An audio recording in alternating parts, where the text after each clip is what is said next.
Shalom saudara-saudara yang terkasih dalam Tuhan Yesus Kristus. Selamat pagi. Renungan harian kita diambil dari Yeremia pasal yang ke-24 ayat 1 sampai yang ke-10. Oke, manusia pada umumnya membuang apa yang tidak lagi dipakainya, tetapi Tuhan kita berbeda. Kepada Yeremia diperlihatkan dua keranjang buah ara. Keranjang yang satu berisi buah ara yang sangat baik, sedangkan keranjang yang satu lagi berisi buah ara yang sangat buruk. Ternyata keranjang yang pertama melambangkan umat Tuhan yang dibuang ke Babel. Pembuangan tidak berarti Tuhan tidak mau lagi menjadi Allah mereka. Malahan melalui peristiwa itu Tuhan ingin membuat umatnya bertobat dan memberikan kepada mereka hati yang baru yang mengenal Tuhan.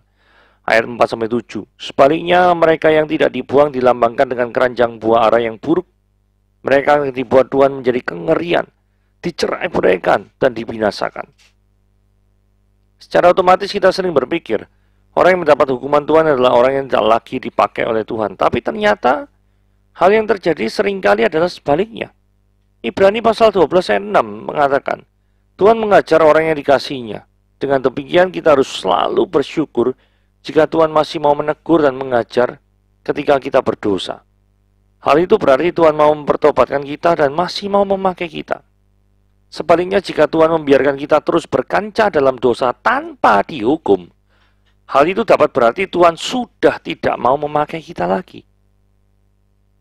Rancangan Tuhan berbeda dari rancangan kita.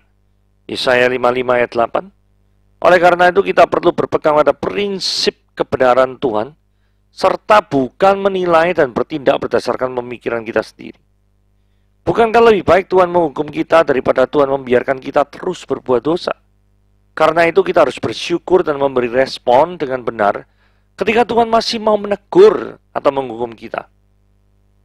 Apapun yang terjadi, kita harus menerima semuanya dengan hati yang bersyukur dan percaya bahwa itu semua adalah untuk kebaikan kita. Roma 8 ayat 28. Dengan tujuan supaya kita dibentuk menjadi semakin serupa dengan Tuhan Yesus Kristus. Roma 8 ayat 29. Oke, mari kita lihat renungannya, kebaikan Tuhan di tengah awan yang kelabu. Ya. Yeremia pasal yang 24 ayat 1 sampai 10. Lihatlah Tuhan memperlihatkan kepadaku dua keranjang buah ara berdiri di hadapan bait Allah. Hal itu terjadi sesudah Nebukadnezar Raja Babel mengangkut ke dalam pembuangan Yekonya bin Yoyakim Raja Yehuda beserta para pemuka Yehuda, tukang dan pandai besi dari Yerusalem dan membawa mereka ke Babel. Keranjang yang satu berisi buah ara yang sangat baik, seperti buah ara bungaran, tetapi keranjang yang lain berisi buah ara yang jelek, yang tidak dapat dimakan karena jeleknya. Lalu berfirmanlah Tuhan kepadaku, apakah yang kau lihat, hai Yeremia? Maka jawabku, buah ara. Buah ara yang baik itu sangat baik, dan buah ara yang jelek, yang tak dapat dimakan karena jeleknya. Kemudian datanglah firman Tuhan kepadaku bunyinya, beginilah firman Tuhan Allah Israel, sama seperti buah ara yang baik ini, demikianlah aku akan memperhatikan untuk kebaikannya orang-orang Yehuda yang kubawa dari tempat ini ke dalam pembuangan ke negeri orang-orang Kasdim. Maka aku akan mengarahkan mataku kepada mereka untuk kebaikan mereka, dan aku akan membawa mereka kembali ke negeri ini. Aku akan membangun mereka, bukan meruntuhkannya. Aku akan menanam, bukan mencabutnya. Aku akan memberi mereka suatu hati untuk mengenal aku, yaitu bahwa akulah Tuhan. Mereka akan menjadi umatku dan aku ini akan menjadi Allah mereka, sebab mereka akan bertobat kepadaku dengan segenap hatinya. Tetapi seperti buah ara yang jelek itu yang tidak dapat dimakan karena jeleknya, sungguh beginilah firman Tuhan. Demikianlah aku akan memperlakukan Sedekia Raja Yehuda beserta para pemukanya dan sisa-sisa penduduk Yerusalem yang masih tinggal di negeri ini dan orang-orang yang menetap di negeri Mesir. Aku akan membuat mereka menjadi kengerian bagi segala kerajaan di bumi, menjadi aib dan perumpamaan, menjadi sindiran dan kutuk di segala tempat kemana aku mencerai-beraikan mereka. Dan aku akan mengirimkan perang, kelaparan, penyakit sampar ke antara mereka, sampai mereka habis dilenyapkan dari atas tanah yang telah kuberikan kepada mereka dan kepada nenek moyang mereka. Saudara, mari kita lihat keperkasaan kerajaan Babel ya. Jadi Raja Nebukadnezar ini adalah raja yang menyerang Israel Selatan dan membawa bangsa Israel ke pembuangan di Babel. Jadi kota Yerusalem sebagai ibu kota dari, ini bukan Babel ya, ibu kota dari Israel Selatan, ya, ibu kota dari Israel Selatan, Israel Selatan diserang dan penduduknya dibawa ke Babel termasuk para tenaga kerja dan ahli. Nah, kenapa kok perlu membawa tenaga kerja dan ahli ya? Karena tenaga kerja seperti tukang pandai besi ini digunakan untuk pembangunan di tanah Babel. Karena suatu peradaban itu bisa dilihat dari ciri khas bangunannya. Jadi semakin tinggi suatu peradaban, maka pasti akan disertai dengan bangunan arsitek yang sangat luar biasa. Contoh ya, misalkan peradaban suku Maya, gitu, yang ada di Guatemala, misalkan seperti itu. Nah, peradaban suku Maya di Guatemala, atau nanti ada suku Inca di Peru, yaitu di Machu Picchu. Nah, ini kan peradabannya itu sangat dikagumi. Bahkan Machu Picchu itu masuk salah satu 7 keajaiban dunia, bukan? Nah, kemudian kalau di Guatemala itu ada apa ya namanya ya? Tikal kalau nggak salah ya. Itu juga ada bekas-bekas reruntuhan suku Maya. Atau kalau kita lihat di bangsa Mesir yang sering dibicarakan dalam Alkitab. Saudara, kalau pergi ke Mesir, itu ada bangunan yang sangat besar luar biasa di Karnakuil, di Luxor. Itu memperlihatkan betapa Mesir itu sangat maju dalam hal bangunan. Nah, intinya gini. Jadi, kalau suatu bangsa itu memiliki suatu bangunan yang dapat dibanggakan, maka dapat dijamin peradaban yang ada di bangsa-bangsa itu dianggap tinggi atau derajatnya itu dianggap lebih tinggi, gitu ya. Itu sebabnya ada tukang pandai besi dari Yerusalem, semuanya dibawa ke Babel aja. Dan saya ya menduga ini, ya mereka mungkin ingin mendapatkan biaya tenaga kerja yang lebih murah ya, atau enggak usah bayar. Kan ini budak. Manfaatkan aja orang-orang tawanan, mereka enggak punya hak atas hidupnya kok. Dibiarkan hidup aja mereka kamsia-kamsia ya. Terima kasih. Ya toh? Karena kamsia-kamsia, maka ya disuruh kerja. Mereka kerja paling kasih makan tok. Gak digaji. Nah, itu ya. Itu mungkin salah satu alasan membawa kenapa kok bawa tukang pandai besi dari Yerusalem jauh-jauh ke Babel. Tujuannya apa ya? Tujuannya kayak gini nih. Nah, ini penggambaran bangsa Israel ya. Seperti yang dijelaskan tadi dalam bahan renungan, satu keranjang buah ara yang berisi baik, yang satu buah ara berisi jelek. Saking jeleknya, dimakannya gak bisa. Jadi makan gak dimakan tuh isa apa enggak tuh dilihat dari permukaannya. Welek wis gak bisa dimakan. Nah, ayat 5 dikatakan gini. Aku akan memperhatikan untuk kebaikannya orang-orang Yehuda yang kubawa dari tempat ini, dari Yerusalem maksudnya, ke dalam pembuangan di negeri Kasdim, orang-orang Babel itu. Nah, ini kita melihat kebaikan Tuhan di tengah awan kelabu. Kenapa? Saudara, sekalipun ada bencana perang di Yehuda, maka Tuhan tetap memelihara kelangsungan hidup mereka.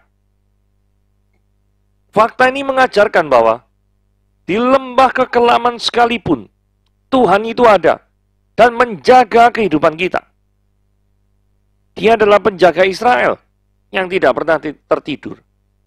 Saudara, ketika saya membuat renungan pada hari ini, Ukraina itu sedang diserang oleh Rusia. Gitu ya. Hari pertama daripada peperangan memakan korban 137 orang meninggal di Ukraina. Kabar terbaru, pasukan daripada Rusia sudah memasuki sebagian dari kota Kiev, ibu kota Ukraina. Kemudian jarak daripada parlemen Ukraina ke daerah yang dikuasai oleh Rusia hanya 9 km. atau 8 km, which is itu sangat-sangat sekali, dekat sekali. Kemudian pembangkit yang tenaga nuklir ya, Chernobyl, sudah dikuasai oleh Rusia. Saudara bayangkan kalau misalkan Anda menjadi orang Ukraina, pasti memiliki ketakutan yang luar biasa, bukan? Bahkan pemerintah daripada Ukraina menyarankan para warganya suruh membuat bom Molotov, sehingga sebagai perlindungan diri jikalau tentara Rusia datang. Saudara, ini kondisi yang tidak kondusif. Kondisi yang mungkin sama seperti bangsa Israel dalam pembuangan, dijajah oleh bangsa lain, mengalami ancaman daripada bangsa lain.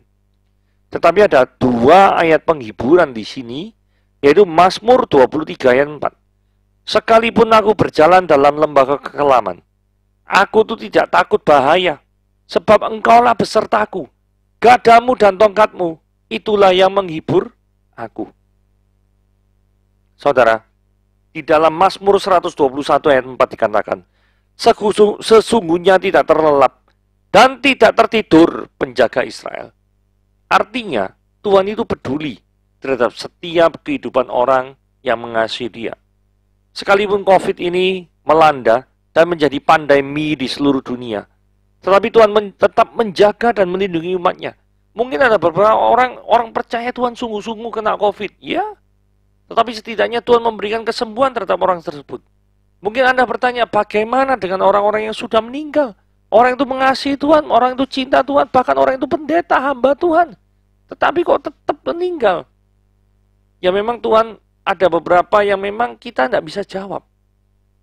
Tapi kita tetap percaya satu hal, bahwa Tuhan turut bekerja untuk mendatangkan kebaikan bagi setiap orang yang mengasihi Dia.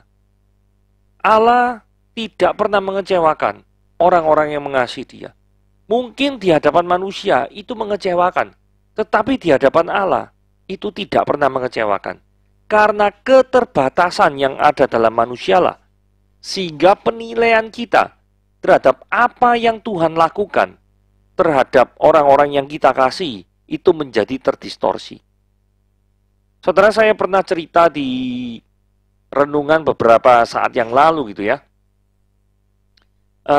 Ilustrasi tentang seorang ibu yang merajut ya. Oke. Ketika seorang ibu merajut, ibu ini punya anak toh ya. Ketika punya anak ini lihat dari bawah.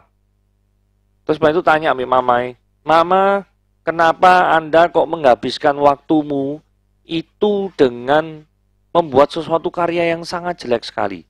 Ini anaknya si cilik ya. Anaknya si kecil, pokoknya si pendek lah ini nih ya toh. Jadi mama ini kan tinggi ya toh, duduk gitu ya toh, duduk di kursi tinggi. Jadi yang dilihat itu bagian bawahnya. Tetapi ketika sang anak itu digendong dan mama ini tersenyum melihatnya, ketika anak ini melihat dari atas, maka dia bisa melihat, oh, apa yang mama lakukan luar biasa. Ini amazing. Karena ada gambar gunung, ada gambar bunga, ada gambar pantai. Wah, sangat indah sekali hasil rajutan gambarannya itu. Saudara, terkadang kita seperti anak kecil itu. Memiliki keterbatasan. Sehingga akibat keterbatasan itu, penilaian kita menjadi terdistorsi. Tetapi jikalau kita melihat dari sudut pandang Allah, maka itu tidak menjadi yang terdistorsi. Permasalahannya adalah, terkadang gambar yang dirajut oleh mama itu tidak tampak sebagai rajutan, tetapi tampak sebagai benang kusut di hadapan manusia. Tantangannya seperti itu. Apa yang Tuhan lakukan terhadap orang yang dicintainya? Tuhan akan melakukan gini ya, aku akan membawa mereka kembali ke negeri ini. Jadi mari dibuang ke Babel, dibalik lagi ke Yerusalem. Jadi kerinduan orang yang cinta Tuhan, itu gini ya, pasti balik ke Yerusalem. Dan beribadah kembali kepada Tuhan di bait Allah mereka. Masalahnya bait Allah itu wis hancur. Lah terus kalau bait Allah hancur, bagaimana mereka bisa beribadah kepada Tuhan? Itulah sebabnya nanti pada zamannya Esra dan Nehemia, bangsa Israel itu kembali untuk membangun bait suci.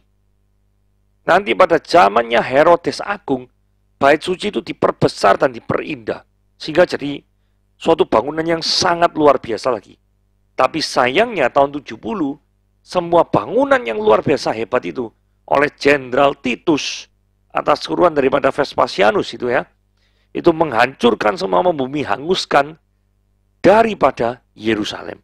Dan bait Allah tidak pernah dibangun lagi sampai saat ini. Gitu ya. Kemudian saya lanjutkan ya. Sehingga bagi setiap orang yang rindu kepada Tuhan saat itu, pasti juga rindu pulang ke Yerusalem. Oh, sekarang aja bagi kita yang belum ke Yerusalem aja pengen ke Yerusalem. Cuma aja masalah COVID ini yang menghambat kita semua. Dan kerinduan mereka itu Tuhan perhatikan. Buktinya ada frasa kalau saudara baca, mengarahkan mataku kepada mereka. Dan membawa pulang mereka kembali ke Yerusalem. Hal yang terpenting di sini adalah tangan Tuhan tidak pernah bekerja untuk menghancurkan orang yang sangat mengasihi dia. Tidak pernah. Perhatikan kalimat yang berwarna biru dia. Aku membangun mereka. Bukan meruntuhkan. Jadi membawa ke Babel itu bukan untuk meruntuhkan. Tapi tujuannya membangun karakter yang tahan uji. Aku menanam. Dan namanya menanam, investasi, menanam apapun buah, kan tidak langsung saatnya langsung kelihatan hasilnya. Bukan untuk mencabutnya, nanam ini. Suatu tindakan yang konstruktif, bukan suatu tindakan yang destruktif gitu loh. Saudara kalau perhatikan Roma 8 ayat 28-nya. Kita tahu sekarang bahwa Allah turut bekerja dalam segala sesuatu. Untuk mendatangkan kebaikan. Kepada siapa saudara-saudara? Mereka yang mengasihi dia. Yaitu bagi mereka yang terpanggil sesuai dengan rencana Allah. Tidak mungkin seseorang itu bisa mengasihi Tuhan kalau orang itu tidak memiliki panggilan atau tidak dipanggil oleh Allah. Saudara, mari kita lihat ayat berikutnya ya. Aku akan memberikan mereka suatu hati untuk mengenal aku. Nah, ini perhatikan baik-baik. Nyambung sama ayat Roma 8 ayat 28. Seseorang itu bisa datang kepada Tuhan hanya jika Tuhan memberikan mereka hati untuk mengenal dia. Saudara perhatikan Roma 8 ayat 28. Siapa yang mengasihi dia?